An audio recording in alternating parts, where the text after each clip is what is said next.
rates, you can allocate multiple slots per user. The last technique is called pulse stuffing, where this is a irregular data rates. Like it is not exactly multiples. Like in the previous case, we have seen 25 kbps and 50 kbps. These are multiples, right? So whereas in this example, you can see 50 kbps users are trying to multiplex with 46 kbps users. So it is not exactly multiple.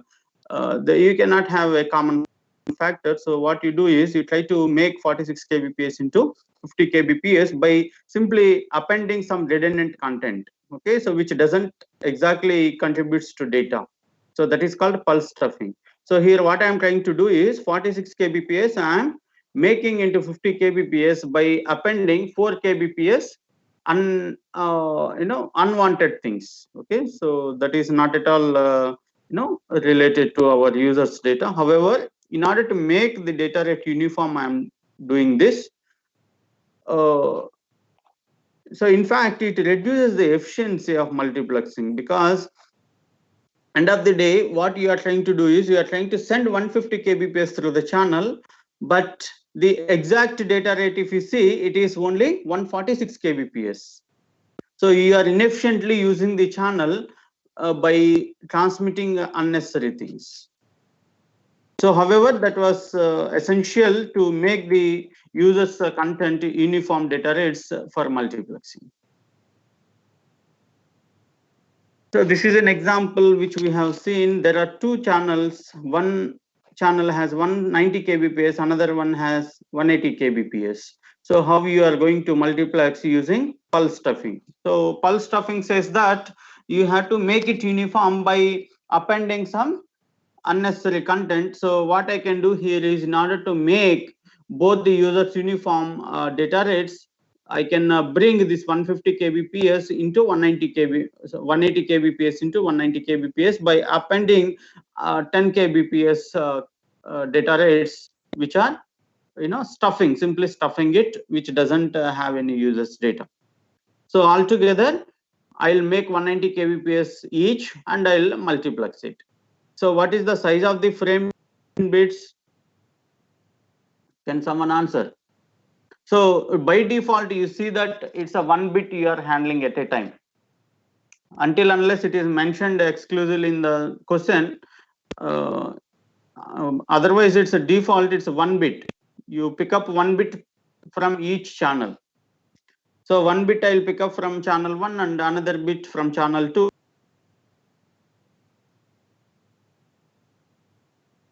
I should generate in order to handle this data rates. So I should go for 190 kilo frames per second. What is the duration of the frame? It is just inverse of it. So what is the data rate actually? So the multiplexed data rate will be 190 kbps plus 190 kbps, that is 380 kbps. But actual data rate is, it is 370 kbps. Correct? So that is how you can do using pulse stuffing. So first what I did was, one channel is giving 190 kbps, but another one is giving 180 kbps. So I try to convert it into 190 kbps by stuffing 10 kbps. So then I pick up 1 bit from each channel so that I can construct my frame with 2 bits. And in order to consume 190 kbps from each channel, right, by taking 1 bit at a time, so you need to generate 190 kilo frames per second. So then only you can consume all the bits that are supplied by the channels. So frame duration is inverse of frame rate, and data rate, output data rate will be 190 kbps from each, so into 2. So that is 380 kbps, but actual data is 370 kbps only. There are 4 channels, 2 with so I hope you are following. I am talking with respect to 216 slide number. So there are 4 channels, 2 with bit rate of 200 kbps and the other 2 with 150 kbps. So what you can do here, you can go for multi-slot multiplexing, right? So can someone answer how many bits I should pick up from each channel? There are 4 channels that are, out of which 2 are having 200 kbps data rates, and the other 2 is 150 kbps. I am trying to use multi-level multiplexing or multi-slot multiplexing. So in multi-slot multiplexing, you have to allocate slots based on the data rates. Sir, for the 200 kbps channels, we can pick 4 bits, and for the 150, we can pick 3 bits each. Exactly correct. Exactly correct. So like that, how many frames you have to make? What's the frame rate? Frame rate should be 50,000 frames per second. 50 kilo frames per second, right? Yeah. So duration will be inverse of it. What is the data rate?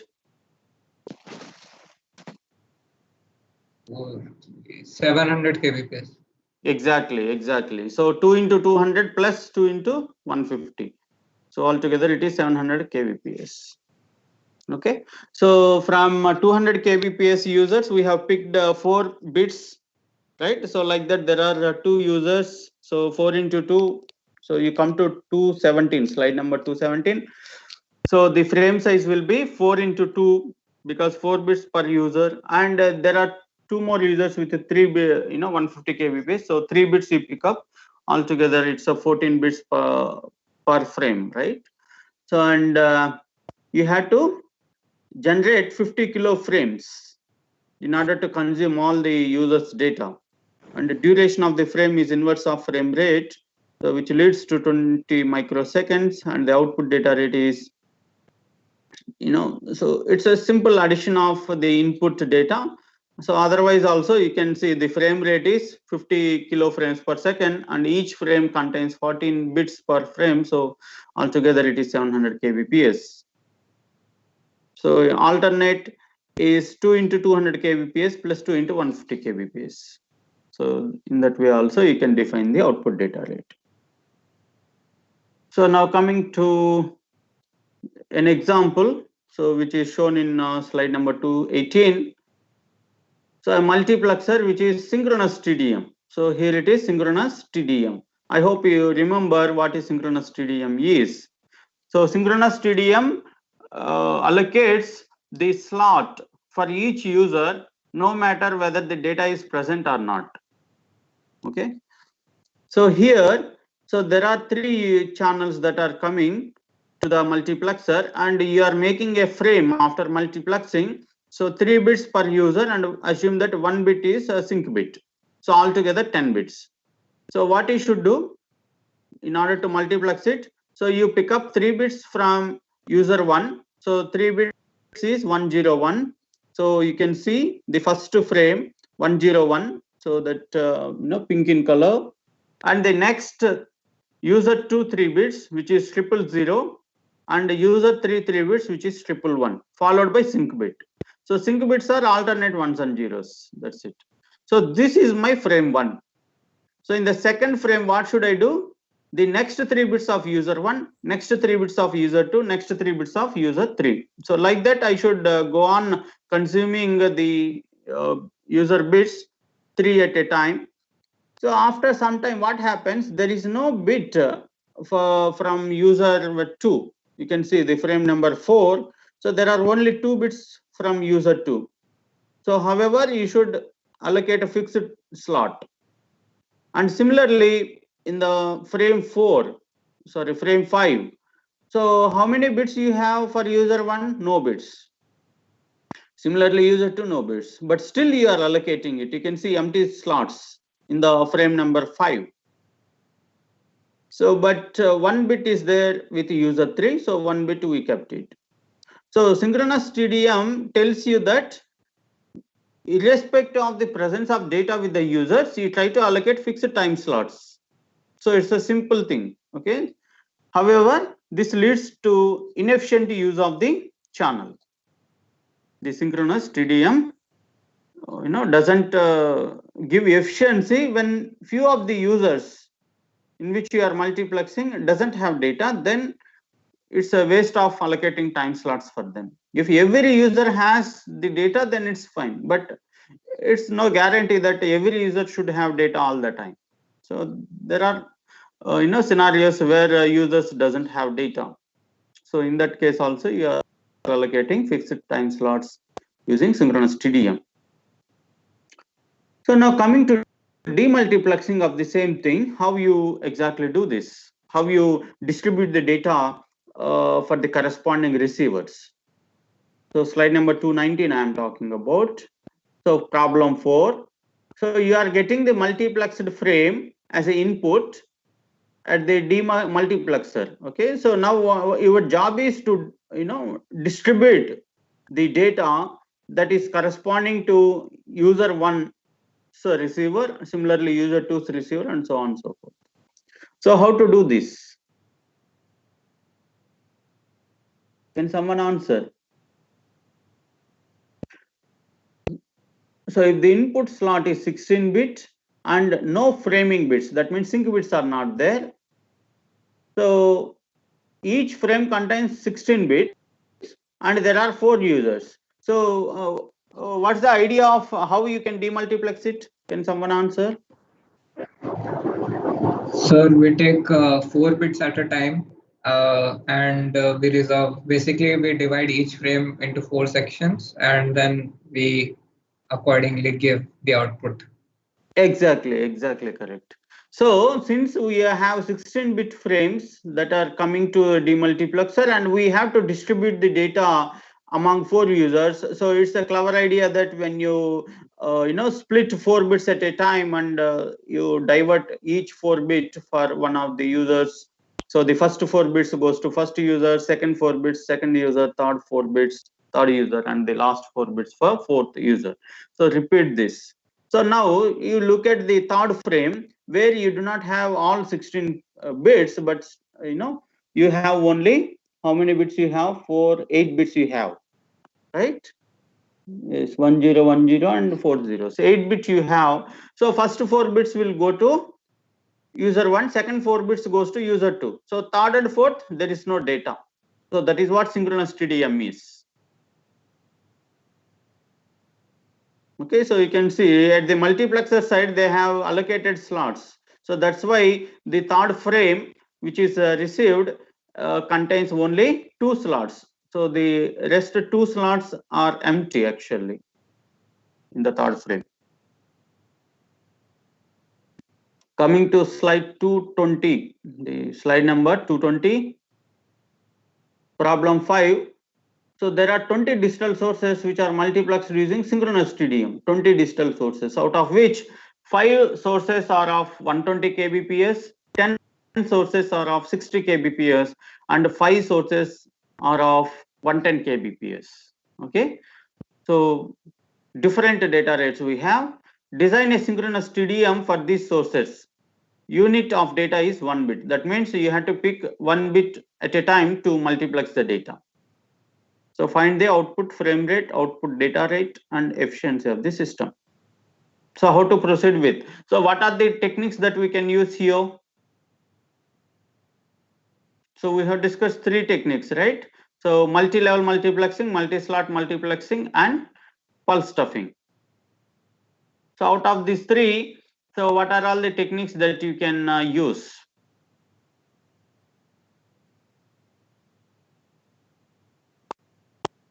So out of 20 digital sources, 5 are of 120 kbps, 10 are of 60 kbps, and the last 5 are of 110 kbps.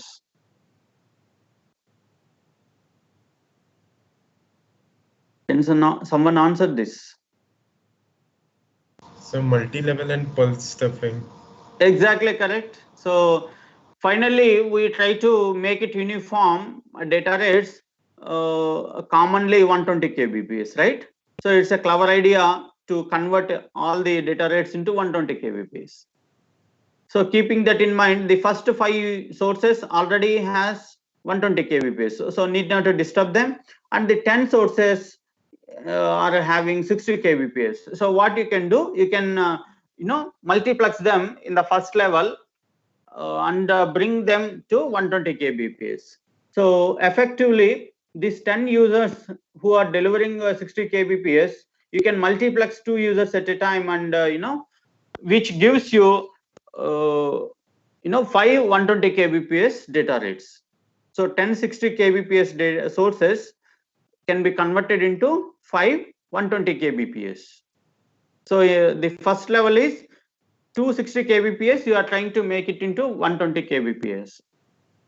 So now the last 5 users are having 110 kbps. So the clever idea is use pulse stuffing to convert this 110 kbps into 120 kbps data rates. So that is how you have to do this. So you can see here the first 5 users I did not disturb. So slide number 221. First 5 users I did not disturb, it's as it is 120 kbps. The next 10 users who are delivering 60 kbps data rates, what I did was I multiplexed at the first level and made them to 120 kbps. So again I got 5 120 kbps data rates. Then the last 5 users who are delivering 110 kbps data rates, so I tried to convert into 120 kbps using pulse stuffing. So during pulse stuffing, what I did, 10 kbps I have appended. So finally I got 15 120 kbps data rates in order to multiplex it in the next level. So now let you answer the questions. What is the output frame rate? So that means how many frames you have to do it.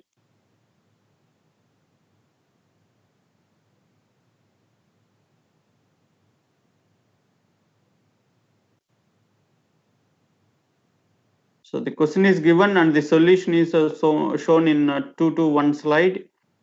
So you have to answer from this design. So what is the output frame rate? How many frames I should make in order to consume the data given by the sources?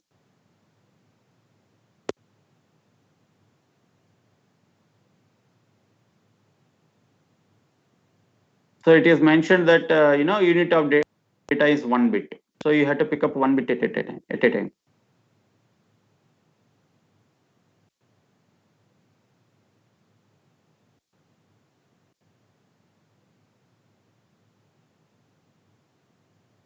Can someone answer this question? So Yeah. So the frame rate would be 120K frames per second. Exactly correct. So you have to generate 120 kilo frames per second in order to consume the data, because the input data is 120 kbps. So when you take 1 bit at a time, so obviously you should generate 120 kilo frames per second. That's good. And what is the output data rate? So on the output of the multiplexer, what's the data that you get? What is the data rate that you supposed to have? So it will be 20 times 120 kbps, so that's 2.4 mbps. 20 times or 15 times? So, so I think it'd be 15. Yeah. So the input, if you see, there are 120 kbps of 15 in number. So obviously the output data rate will be 15 into 120 kbps. Excuse me, sir. Yeah. Sir, can you explain how we got the output frame rate? Output frame rate is, what is the input for your multiplexer? It is 120 kbps, right? So you have like 15 such data rates.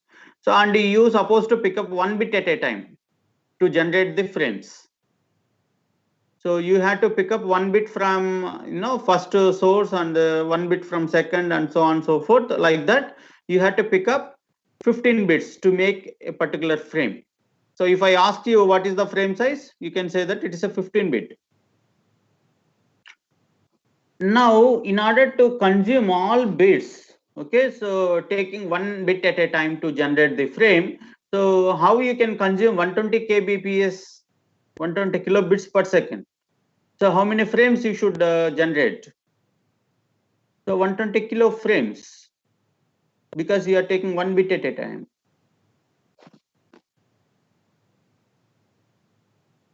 Hope I have answered your question.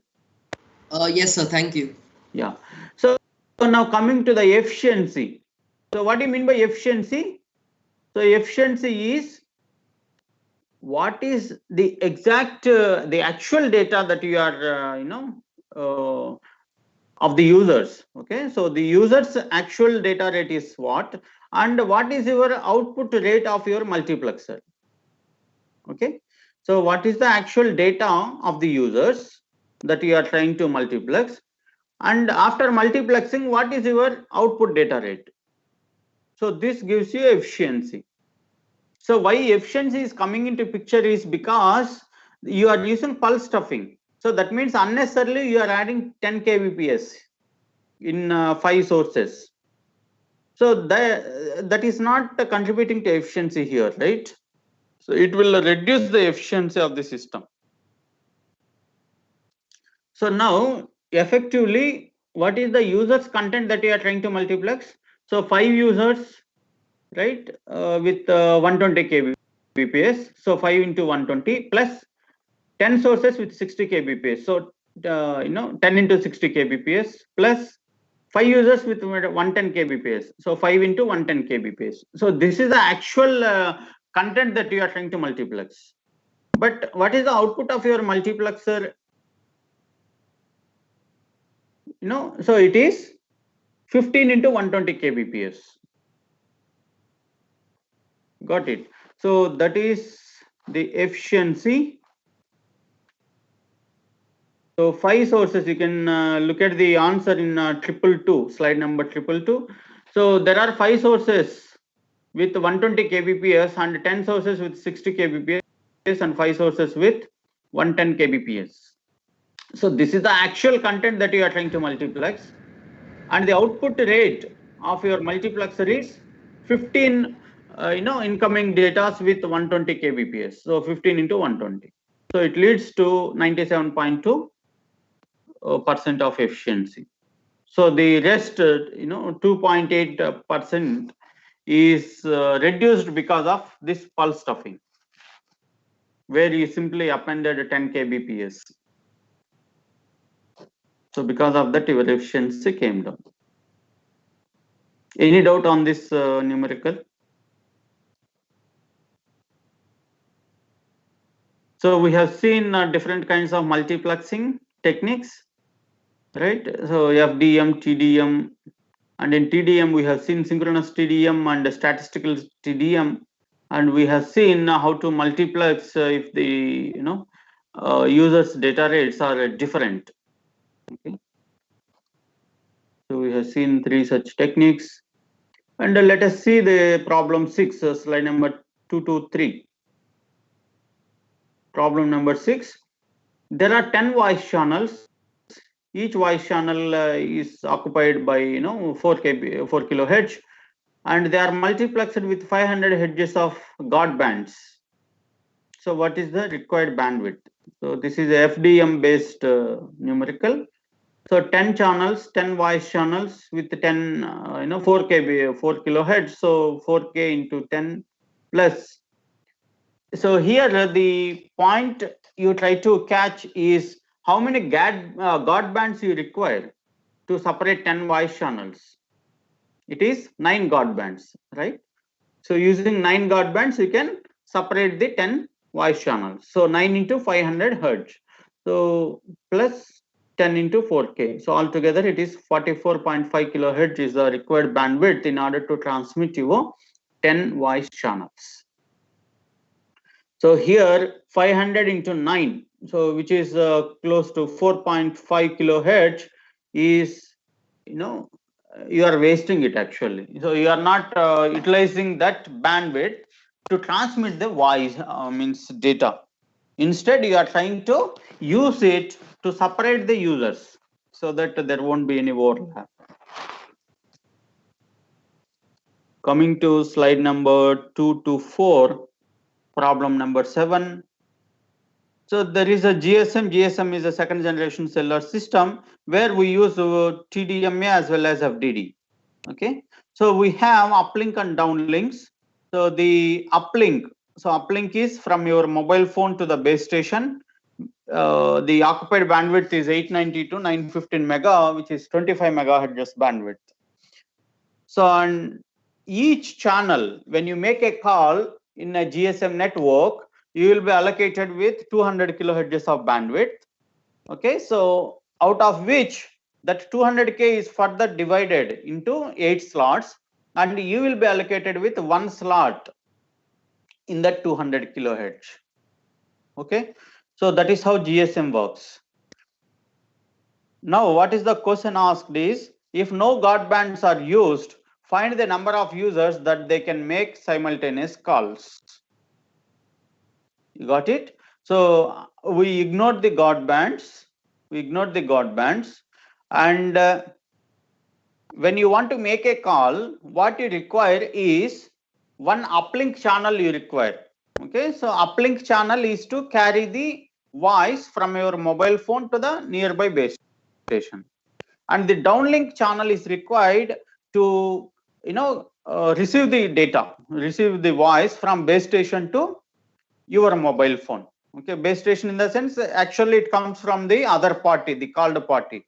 So when you are calling your friend, so whatever he talks, that will be received through the base station to your mobile phone through the downlink. So there will be one uplink channel you require and one downlink channel you require. 2 channels you require. So each channel width is 200K in GSM.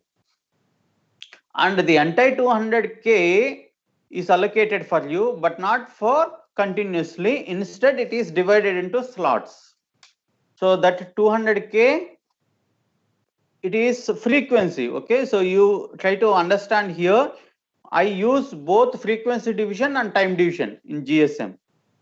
So I am using frequency division by dividing this 25 mega bandwidth into 200K. So you try to understand. So 890 to 915 mega. So what is the bandwidth, total bandwidth that I have here?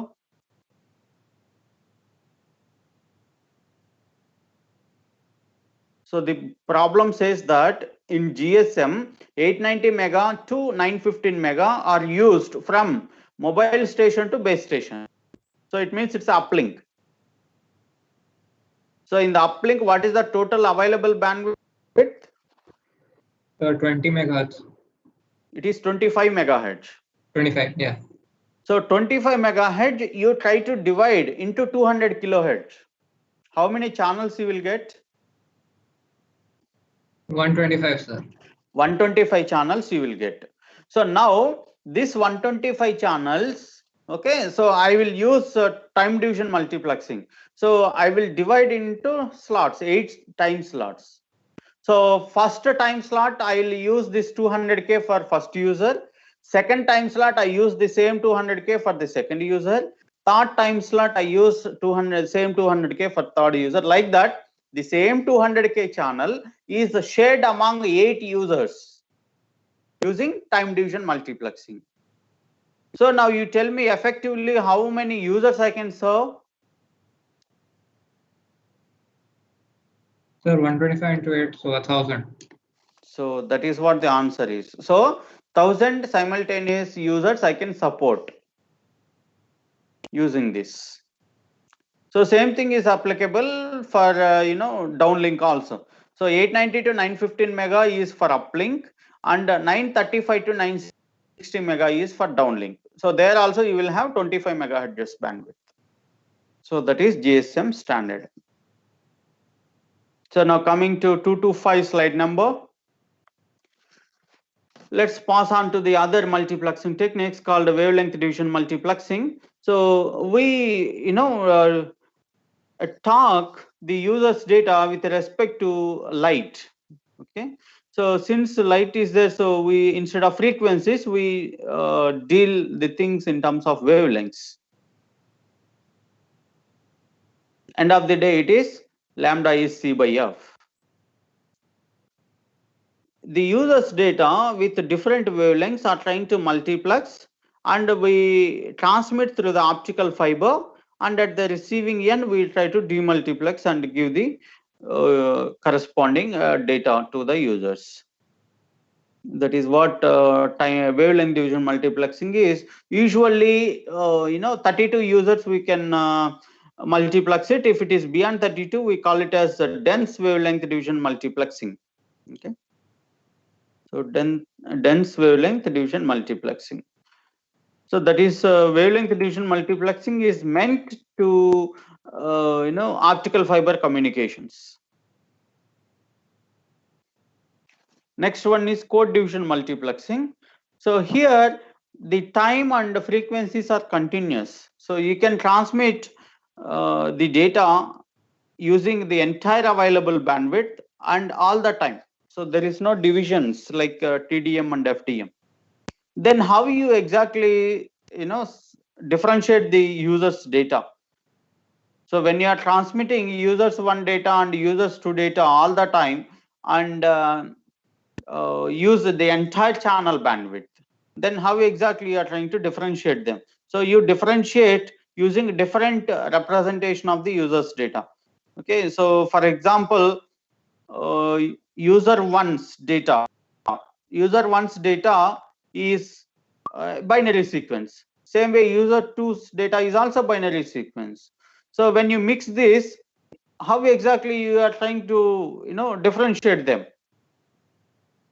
So what we do is, for instance, users 1 binary data, right? I'll use a different representation. For example, users 1 binary data, binary 1 I represent with 000, and binary 0 I'll represent with 111. Okay. So now coming to user 2's data. For user 2, binary 1 I represent with 101, binary 2 I represent with 010. For user 3, binary 1 I represent with 100, and binary 0 I represent with 001. So here all users have binary data only, but the definition of binary data in the dictionary is different. So now the user wants receiver, if they receive, for example, 001, he will ignore it because in his dictionary, what is there? So there is a meaning only for 111. When he receives 111, he has a meaning that it is a binary 1. When he receives 000, there is a meaning that it is binary 0. But if he receives other than these patterns, like 100 or 001, something like that, he will ignore it. So that is how the corresponding receivers will extract their data. Here the thing is that the user 1 transmitter and receiver will have the same pattern to represent their binary ones and zeros. So that is called code division multiplexing. So the implementation is little complex, but however, it is a very efficient technique.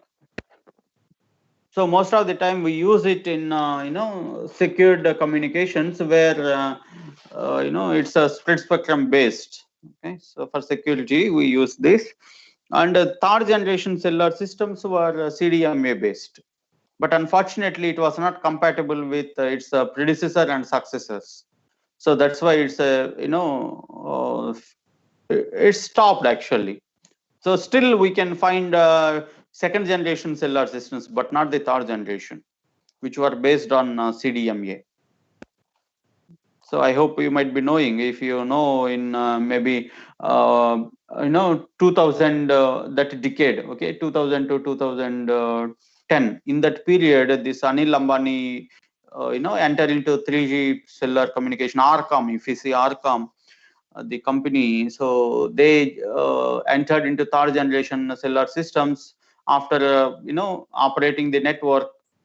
So they realized that they can this is not compatible with the other cellular technologies, so obviously it was depleted. So that's how he lost the business, and right now he is a failure businessman, in fact. So the main cause was this. So his main, his defeat. Okay, so it was the main reason was this RCOM. So RCOM was the business was failed because of the CDMA technology that he entered into that business. Fine. So this is a summary of our discussion related to multiplexing of various kinds: frequency division multiplexing, synchronous division, synchronous time division multiplexing, statistical division, time division multiplexing, dense wavelength division multiplexing, and code division multiplexing techniques. Any doubts till this point?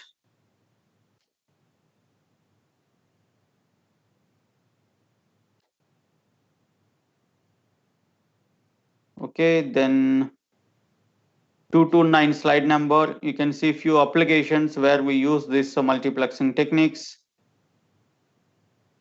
For instance, the synchronous TDM is used in T1 carrier and ISDN networks and optical fibers. Statistical TDM is for LANs. FDM is used in cellular phones and broadband. Wavelength division, obviously, it's in optical fiber. CDMA is in cellular technologies. Coming to a little discussion about OFDM, orthogonal frequency division multiplexing, which we use in 4G and 5G technologies. Okay. So slide number 230. So you can see here in a conventional FDMA, frequency division multiple axis. So you can see there are different carriers with different frequencies and separated by guard bands, right? So there is some space you can see between the successive bands. It leads to inefficient use of the spectrum. So what we try to do is we'll try to effectively utilize the spectrum, so which is orthogonal frequency division multiple axis, so which is OFDM.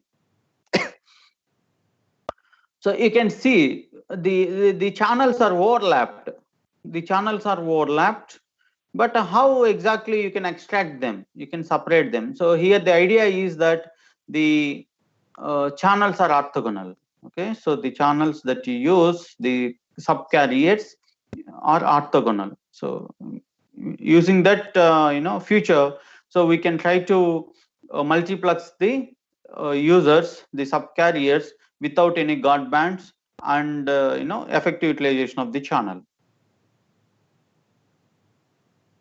So this is how OFDM works. Your data will be modulated and it is converted into time domain using inverse FFT, and cyclic prefix insertion will be there, and then digital to analog conversion, and you will try to modulate, so convert IF into RF and send it. So at the receiver, the exact reverse procedures. So if you want to explore this more, it's a very interesting thing in order to explore 4G and 5G technologies, because this is one of the fundamental principle we use, so you can explore it actually. So if you are good at FFT and IFFT, so and also you look at what exactly cyclic prefix is and why we use it. It's a simple technique that we use in order to achieve the effective utilization of the channel. And usually in OFDM, we go for higher order modulation schemes, quadrature multiplexing, where the order is 2, and similarly QAM techniques, quadrature amplitude modulation schemes. So we use 16 and 64, and in 5G cellular technologies, 5G networks, even myself, I worked till 256 QAM. Okay, so the higher order, as you increase the order of the modulation scheme, maybe it's a little tedious to implement it. However, you can achieve greater data rates. That's fine. The next is cyclic prefix, how exactly it works. So what we do is we'll bring some portion of the user's data back, so that we can try to make it uniform. So, and you can see slide number 234, you can see this is used. See, cyclic prefix, why you use it is, it's a multipath channel between your mobile phone and the nearby base station or the access point. The channel, the wireless channel is a multipath channel in the sense when you release the signal, it takes multiple paths and it will arrive at the other side at different instants of time. The same signal, since it takes different paths, so the arrival time instance also it will be deferred. So that delay spread, to compensate that we use cyclic prefix. Okay. So just I'm giving this because it's a very important technology that we use in the current networks, 4G and 5G. So you can explore it more. So as I told you, OFDM is, very efficient utilization of the electromagnetic spectrum, and it handles in a better way. The intersymbol interference is effectively handled using cyclic prefix, and frequency selective fading. The channel is a fading channel. So we have flat fading and frequency selective fadings. So this OFDM addresses the frequency selective fading in a very effective manner. And the disadvantage part is, you can see the high leakage powers. Okay. So, and the resolution of ADCs and DACs, it's a very tedious thing. It's very challenging in designing ADCs and DACs because you use these things at the end last stage of your transmission and reception. So you can see in the slide number 232, you can see ADCs and DACs. Since you handle data rates at higher rates, and the conversions is quite challenging. So now coming to slide number 237, multiple axis. Okay. So far we have discussed about multiplexing techniques, time division, frequency division, code division, wavelength division, and so on and so forth. So the same thing is applicable for multiple axis techniques, but with a little fundamental, change. Okay, so one are the same. You can see the multiple axis techniques. I'm talking with respect to 237 slide number. Multiple access protocols are classified into random access, controlled access, and channelization protocols. So controlled access and random access protocols are part of data link layer, which is layer 2. So we'll discuss under data link layer, but for the time being, we'll try to emphasize on channelization protocols, which are FDMA, TDMA, and CDMA. So you can see the terms, both are same. Okay, so FDM, frequency division multiplexing, we have studied. Time division multiplexing we have done, and code division multiplexing. But here the terminology is frequency division multiple axis, time division multiple axis, similarly code division multiple axis. So you should understand what exactly the multiplexing and multiple axis. Is there any difference? If it is, in what sense? So multiplexing tells you that, so how many how exactly you can combine or multiplex the user's data in order to transmit through a common channel. So that is what multiplexing talks about. Okay, so that's what we did. We have seen a few numericals where the users different data rates, and you are trying to multiplex them and transmit through a common channel. So multiple axis, what it says, even it says the same. Okay, so the same channel, how you can share the channel among the users. Okay, so multiple axis tells you in both the cases you have a single channel. Okay, and you are trying to serve multiple users. So that is the background idea for both multiplexing and multiple axis. You have a single channel or single link, and you are trying to serve multiple users. So in the case of multiplexing, it talks only about how exactly you can multiplex the content of the users so that you can transmit through the channel. But multiple axis, it's a little the next level, that how exactly shared the channel. When I say the sharing the channel, it means that all the channel resources will be dedicated for a particular user. So that makes the difference between multiplexing and multiple axis. fundamentally the conceptually both are same. So now I'll show you. So you can see slide number 228, right? 228. Yeah. So there are three axes: frequency, time division, and code axis. In the case of FDM, so which is the fundamental this thing which is related to first generations. So this was introduced initially. Okay, so FDM was the starting multiple axis technique which was introduced. So you can see that the time is continuous. The time axis is continuous for FDMA. So it means that each user is allowed to transmit its data continuously. Okay, so each user can transmit his data continuously with respect to time. However, the total channel bandwidth is divided into subchannels, right? You can see different colors. On y-axis, there is a division. So on the y-axis, you can find different colors. So each color indicates a subchannel. So it means that the total available bandwidth is divided into subchannels, and each subchannel is assigned to a particular user, and that user is allowed to use that subchannel, that bandwidth, and transmit continuously with respect to time. That's the concept of FDME. Now coming to the next generation, that's second generation, that is TDMA. This is a digital technique. Okay, so FDMA is a analog technique and TDMA is a digital technique. So in TDMA, what is there? That the entire channel bandwidth, the y-axis is continuous. Okay, the y-axis is continuous, where each user is allowed to use the entire channel bandwidth. But what is the constraint?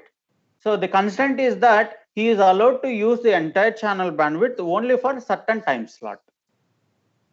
Okay, then he has to hand over so that user 2 will use it. So the x-axis, that is time axis, is discrete. So it is divided into slots, whereas y-axis is continuous. So it's exactly the other way with respect to FDMA.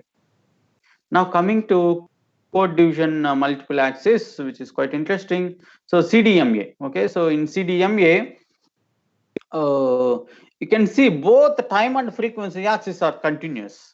It means that each user can transmit continuously with respect to time, as well as he is allowed to use the entire channel bandwidth. So very, very efficient technique. You can transmit lot of data using this. But where the difference comes, as I told you, each user's data is differentiated with different patterns. So that means different codes.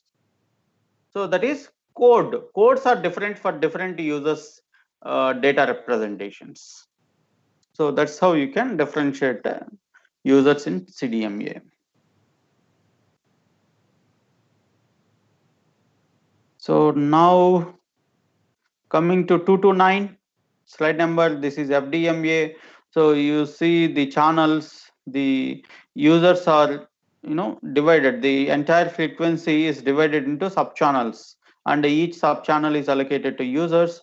So the number of users that you can allocate the given bandwidth is like this: BT minus 2 into B God band over the channel bandwidth. Okay, so it means that what is the total bandwidth BT, and there is a God band, right? So you can see the spectrum here. So for each user, right, so centered with a particular frequency, for instance, you can see the spectrum with center frequency f1. On both the sides you have some space, right? So that is called God band. That's why the factor 2 is put here. So BT minus 2 into B God divided by the channel bandwidth BC.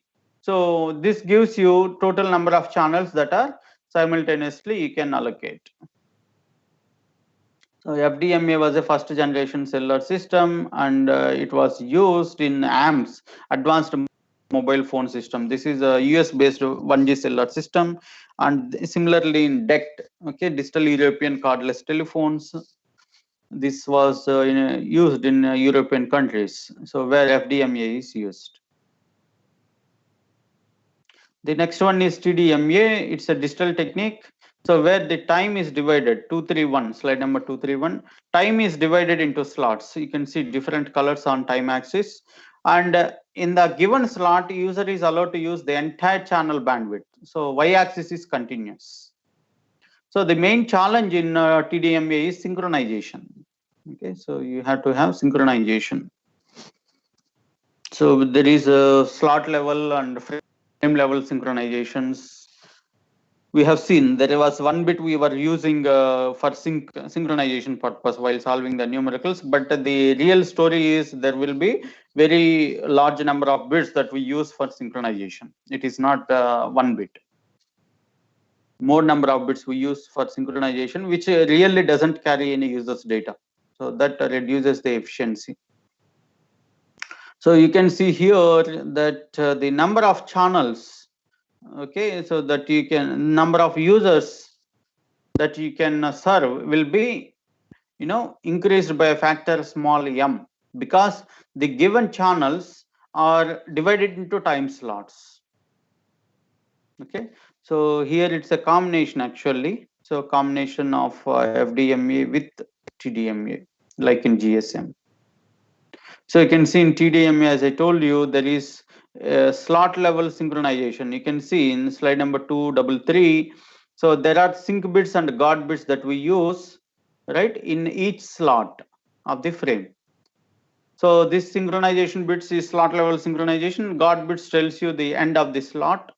So this really doesn't carry any information. Okay. So even trial bits doesn't carry any information. So all these are redundant actually. So that is contributing to overhead. So this is a slot level. Similarly, you look at the frame level. So there are n slots content which is made as a frame, and in the TDMA frame also you have preamble and trial bits. So preamble again you use it for synchronization purpose in the frame level. So trial bits tells you the end of the frame. So you can see, so the user's data, apart from user's data, okay, so there is a lot of things that you are trying to transmit. So that is a challenge in TDMA. And this is a little deeper things about TDMA, which is not our main focus here. So the point here is that synchronization is a very challenging thing in TDMA. That is what you should understand there. And coming to 235 slide number. So this is an example of how exactly GSM works. Okay, so GSM is a fundamental cellular technology that one should understand it, so that we can easily understand 4G and 5G networks. So as I told you, so the uplink means mobile station to base station, which is spread from 890 to 915 mega, and the downlink is from 935 to 960 mega. So here you can find 890.2, 890.4, like that. So it means that 200K is each channel. So on the x-axis you can see 200K. So that is a sub channel, and that is divided into 8 slots. You can see on the time axis, you can see some lines, small divisions. If you count all of them in a particular slot, you can find eight slots in a particular frame. Okay, so in GSM we use FDM in order to divide the entire 25 mega on each side, each link, into 200K. So like that you can see 1 to 124. So actually it's if I include guard bands also, 125 you will get, but after omitting that, 124 channels are available to transmit the voice, and that 200K is divided into 8 slots. So that's how you achieved 125 into 8,000 simultaneous calls. But the reality is some 5 to 10% of the channels we reserve it for control channels, and the rest we try to allocate for users. Fine. So TDMA is a digital technique which was used in second generation cellular systems, including GSM and US digital cellular and in Japanese digital cellular. So the main complexity is synchronization. CDMA, code division multiple axis, where the fundamental idea is a spread spectrum. So the energy of your signal, you try to spread it over the entire, large bandwidth, so that, when unauthorized people, when they know at what carrier frequency you are transmitting, even though they tune to that carrier frequency, the amount of energy that they can extract is very, very less, and they cannot, extract the content from that signal, okay, because it looks like a noise. So because your signal energy is spread over a large bandwidth, so when they tune to a particular frequency, the amount of energy that they can get is very, very small, and it looks like noise. So they cannot really retrieve your signal. So that is how security is provided. So that is the spread spectrum fundamentals. So based on that spread spectrum, there are different things that is available. That is frequency hopping, time hopping, and direct sequence spread spectrum. Okay, so CDMA is based on direct sequence spread spectrum, where you try to spread your data. So for example, as a user, you want to send a binary 1. Then what you do is, this binary 1, you try to spread it and try to represent with let's say 64-bit. So your 1 bit will be represented with equivalent 64-bit. So that 64-bit is what? A pseudo noise sequence, PN sequence we call it as. So that is a random sequence. Okay, so unauthorized fellow, it is a it is not possible to predict that pseudo noise sequence. So as long as you do not know the pseudo noise sequence, you cannot regenerate the signal. Okay, so despreading is not possible. So similarly, time hopping, frequency hopping we use in Bluetooth technologies. Okay, so you can see slide number 239, where the user's data after encoding, what you are doing is you are spreading it. So you can see the PN sequence generators at the sender and receiver, pseudo noise generators. Okay, so use that PN sequences in order to spread your channel encoded data. So that is what modulation is in CDMA, and you have to use the same sequence to despread it. Okay, so the authorized people will be maintaining the same sequence, so they know what sequence we supposed to use. It is not so easy to predict it. It's a random sequence. So similar to your OTPs, when you do financial transactions, the generation of OTPs you cannot predict, right? So it's a random generation. Same way here also, the sequence that is generated by the pseudo noise generators is a random. That's how it gives a challenge to predict the things.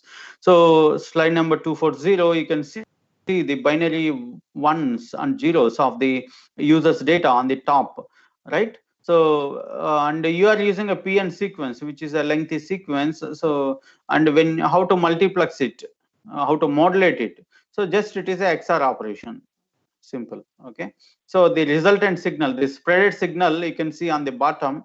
So the 1 bit binary 0 is a mentioned like a spreaded sequence like this. So it requires, the challenge here is that it requires large bandwidth. However, if you include more number of users, then per user the bandwidth requirement comes down. So CDMA gives advantage when you try to handle more number of users in the given bandwidth. So that's how it works, and it's security is very, very high in the CDMAs, and the disadvantage part is it's very, very complex, very, very complex system. So coming to 241 slide number, it's a summary of our discussions. You can see TDMA, FDMA, CDMA, and orthogonal frequency division multiple axis. And coming to the last aspect of physical layer, 242 slide number, the switching techniques. So switching techniques is the last aspect that we are going to discuss under physical layer. Okay.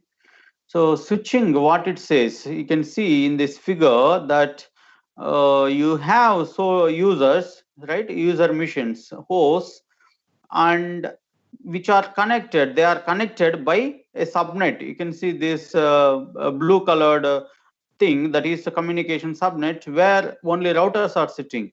So you can see numbered from 1, 2, 3, 4, 5, 6, 7. These are all routers who are sitting in the communication subnet, and their job is to forward the incoming data through the one of the best outgoing path. So that is what they do it. So now the switching techniques talks about how the data travels through this communication subnet. Okay, that is what we are going to discuss now. So there are three such kinds. One is circuit switching, message switching, and packet switching. Okay, so switching tells you from the sender how the data will be handled in the communication subnet, so that it will be delivered at the other side. So let us see the first one, circuit switching. So circuit switching, let me take it with an example.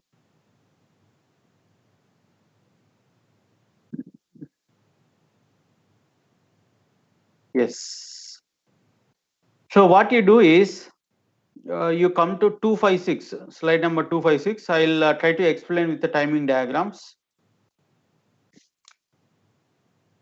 Okay, so 256 slide number. So circuit switching is very similar to your telephone calls. So what you do during telephone calls? First, you dial the number of the called party, right? So once the call is established, then you continuously transmit your voice. So no others are going to disturb you, or no other users are trying to share your channel. So the channel which is allocated for you is exclusively for you. That is circuit switching.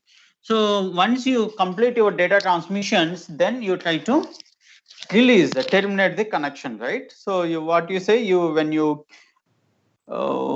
disconnect your call, then the allocated resources will be released. Till that, they are dedicated for you. So that is how telephone call happens. Same thing is applicable for circuit switching. So in the case of circuit switching, when you want to transmit data, first you have to establish the path in the communication subnet. Okay, so now comes back to slide number 242. Okay. So in the case of circuit switching, when you want to say transmit from host A to host D. So what you should do is, first you try to find the path through the communication subnet.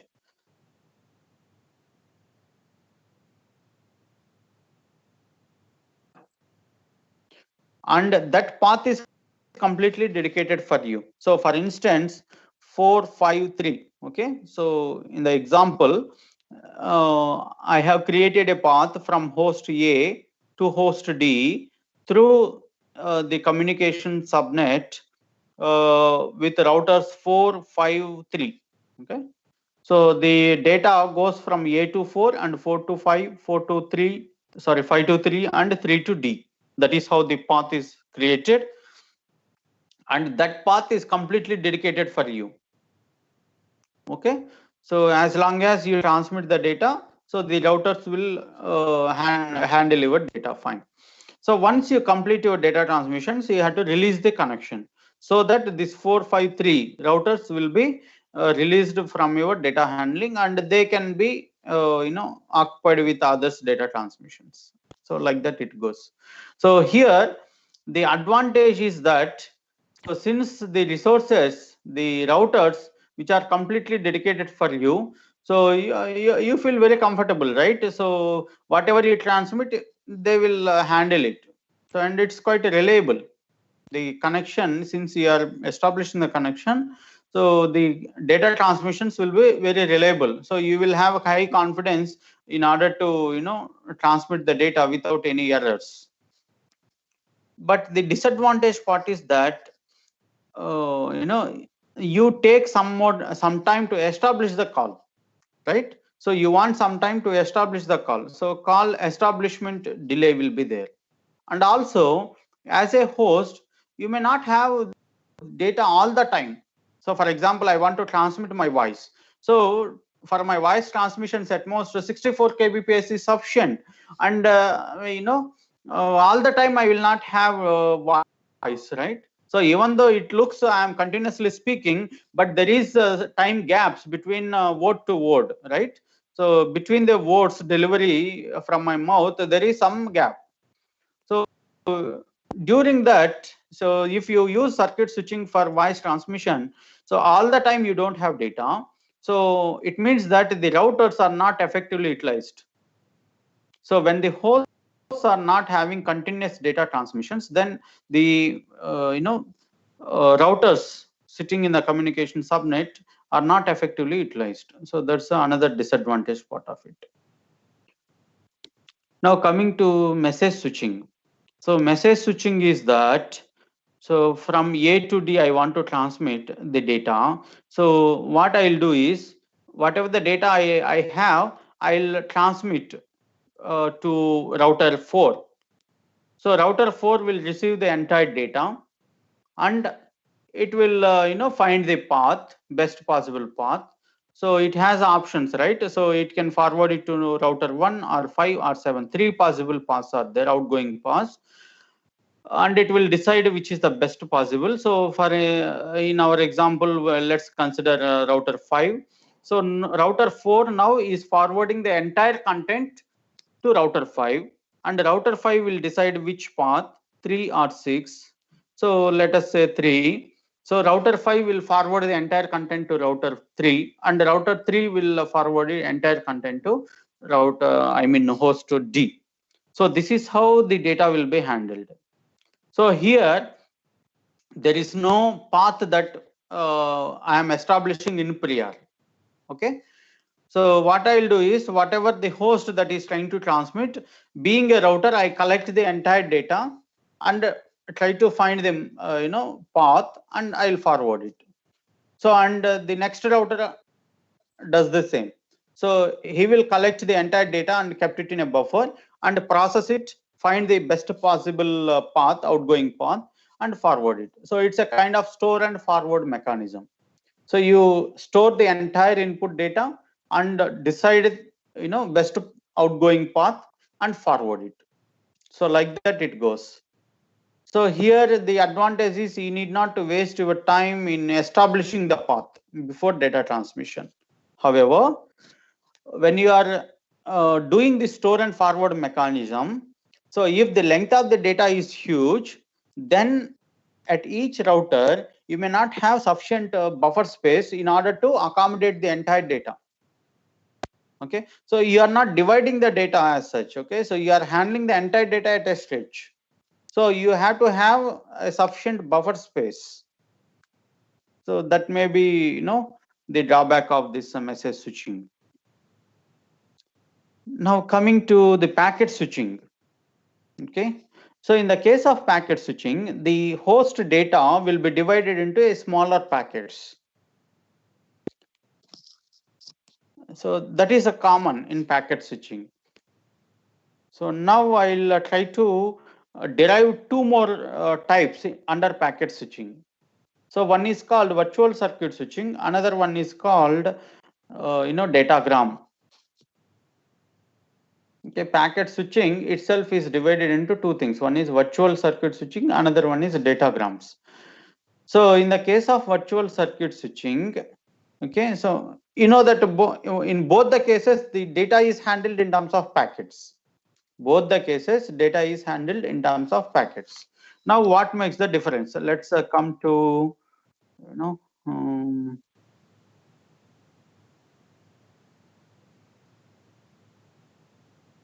slide number 251. Slide number 251. So what is there? It's a datagrams, right? So datagram switching. Okay, so it's a datagrams is packet switching only. So where the data is handled in terms of packets. So that is there. But here you can see from how the packets are handled by the subnet. So you can see there are two hosts which are trying to send and transmit, right? So on the left side, the host is trying to transmit 3 packets, and on the right side, there is a mission who is trying to receive the data. So in between, you have subnet, communication subnet, where the routers are sitting. So this circle kind of representations with blue in color is routers, which is a part of communication subnet. Now in the datagram approach, what happens is each packet will have sender's ID, sender's address, and receiver's address. And these packets are completely independent in the sense they are, they can be transmitted through the communication subnet in any way. So what I mean to say is all the packets need not to go through the same path, same routers in the subnet. So you can see in this example, packet 1 and 2. Okay, so they have taken some path, and later stage packet 1 has taken another path, whereas packet 3 has taken some other path. So you don't find that all the packets are traveling through the same path in the communication subnet. Each packet is independent of its predecessor and successor. There is no guarantee that you have to take the same path. So packet 1 can take path 1, packet 2 can take some other path 2, and similarly packet 3. They are completely independent. So that is what datagram is. Here, one thing you can observe that you are not going to establish the call, right? Or you are not going to establish the path through the subnet before starting of your transmissions. If you have content as a host, you make it into packets and just you dump into the subnet, and it is job of the subnet to handle these packets and trying to deliver at the receiver. Now coming to virtual circuit. Okay, so you can see slide number 253. I'm talking with respect to slide number 253. You can see there is some dashed line, right? So there is some dashed lines in the subnet. So between sender to receiver, there is a dashed line. It indicates that the path is established prior to your transmissions. The path is established in the communication subnet. Okay, so and you can also observe that all the packets from the sender follows the same path.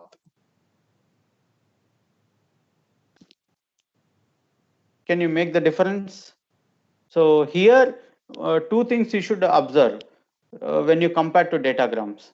So in the datagrams, there is no prior call establishment between the host through the subnet.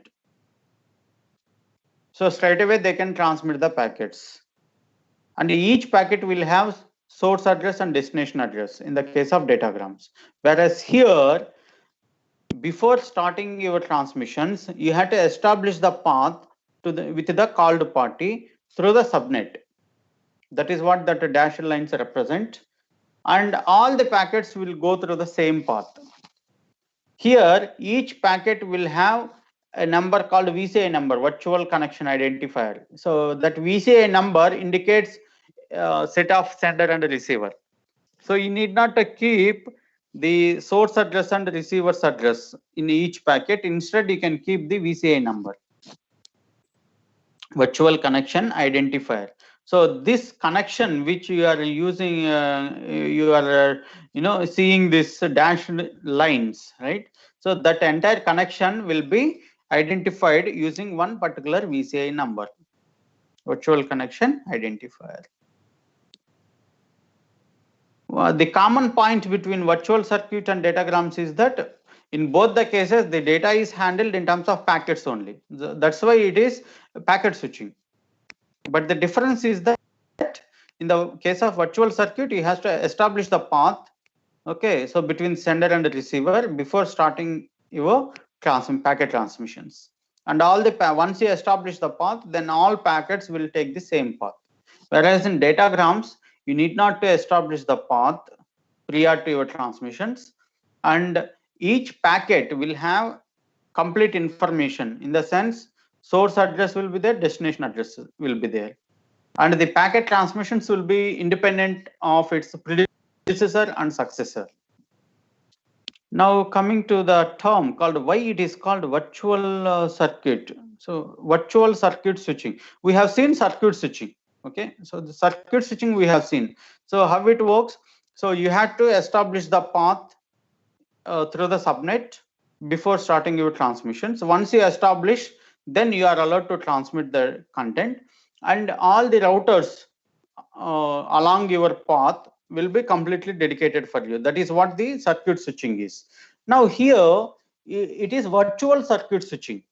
So virtual circuit switching. So the term virtual, it's important to understand that it is also a kind of circuit switching, right? So because you can see here, so before starting your packet transmission, what you are doing, you are trying to establish the path, right? So it's the same as circuit switching only. But here the virtual circuit is the term is because once you establish the path through the communication subnet, the routers who are serving your data transmission, they are not exactly dedicated for you like in circuit switching. Instead, they are also involved in handling others' data. Apart from your data transmissions, they also handle others' data transmissions. But as a user, you feel that those routers are completely dedicated for you because they are handling your data. You feel that since you have established the path prior to transmissions, you feel that they are completely dedicating and serving you. But the reality is that those routers, no doubt they are serving your data transmissions, but apart from that, they are also involved in serving others' data transmissions. So that's why it is called virtual circuit switching. It is not exactly a real circuit switching. Real circuit switching in the sense all the routers which are participating in your data transmissions are exclusively for you. So they are not going to handle others' data transmissions. So that is the conventional circuit switching. Okay, so but here it's a virtual circuit switching where the routers are handling others' data also. Any doubts about that? So coming to 256 slide number 256, you can see the event diagrams. It clearly indicates the difference between circuit switching and packet switching. So in the packet switching, again virtual circuit switching and datagram packet switching. So you can see the difference between the conventional circuit switching and the virtual circuit switching. So in both the cases, there is a phase of call establishment. Can you find it? Right. So in both the cases, there is a call establishment phase, and data transmissions is in the case of conventional switching, circuit switching, there is a continuous data transmission, whereas in virtual circuit switching, the data is transmitted in terms of packets. Right. So that is another difference. And once the data transmissions are done, then you have to release the connection. So connection release phase is also common in both circuit switching and virtual circuit. So interestingly, you can see in the datagram packet switching that you are not establishing the call before your data transmissions. So straight away, you can see the packet transmissions.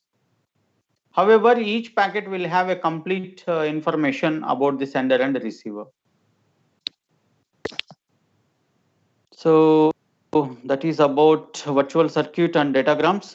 So in the virtual circuit, you have to spend some time to establish the connections, and it's quite a reliable one because you have establishing the path. See, one thing you should understand that while establishing the path through the communication subnet, what exactly you are trying to do is you are trying to negotiate with the communication subnet.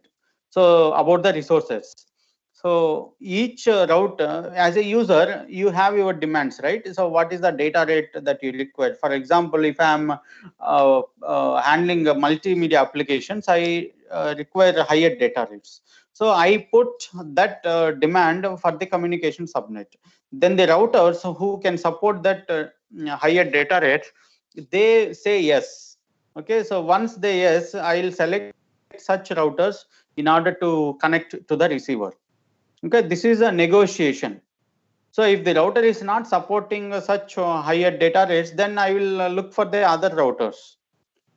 So during the call establishment phase, as a host, you are trying to negotiate with the communication subnet in getting the resources. That is what you do. So, so it helps you to have, high reliable data transmissions. The loss will be less. However, it requires time, call establishment time. And unfortunate thing is that suppose once you establish a path and you are transmitting the data, unfortunately there is some router who is failed. Okay, so which is carrying your data, then the entire connection is failed. So what you should do is again you have to re-establish the link, and then you can continue the transmissions. So during that time, during that re-establishment phase, whatever the content that is there on the path, that will be lost. You have to retransmit it. Whereas in datagrams, you need not to worry about call establishment phase. You need not to waste your time. However, you can transmit the data, but at the cost of lower reliabilities. So there is no guarantee, because you are not taking any, prior negotiation. You are not doing with the communication subnet. So there is no, you are not aware of whether the routers in the subnet can handle your data or not. So you don't know the situation at the routers.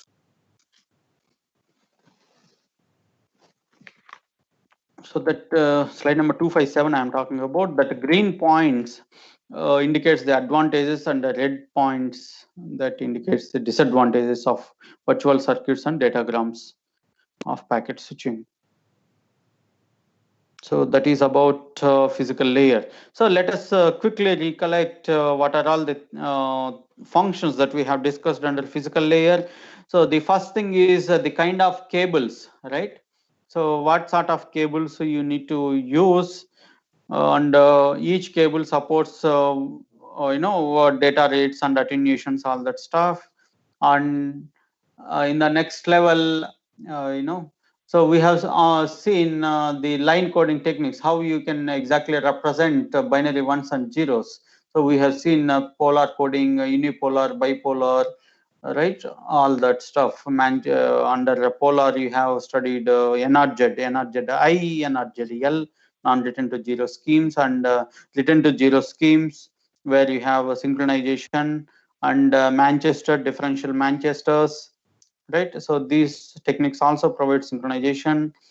And then the other aspect is multiplexing and multiple access techniques, and switching techniques we have discussed. So these are all the main functions of physical layer. Okay, any doubts till this point? Yes. Can someone reply? No, sir. No doubt. Yeah. Yes. So you go through it. Probably we can conduct an assignment till this point. So we have seen the introduction of the course by discussing the software and the hardware design aspects of the communication networks. And then we have also seen the reference models, ISO ISA model, and TCP/IP and ATM reference models. So that is the part of introduction of this course. And then we have started with the layer one aspects, which is a physical layer.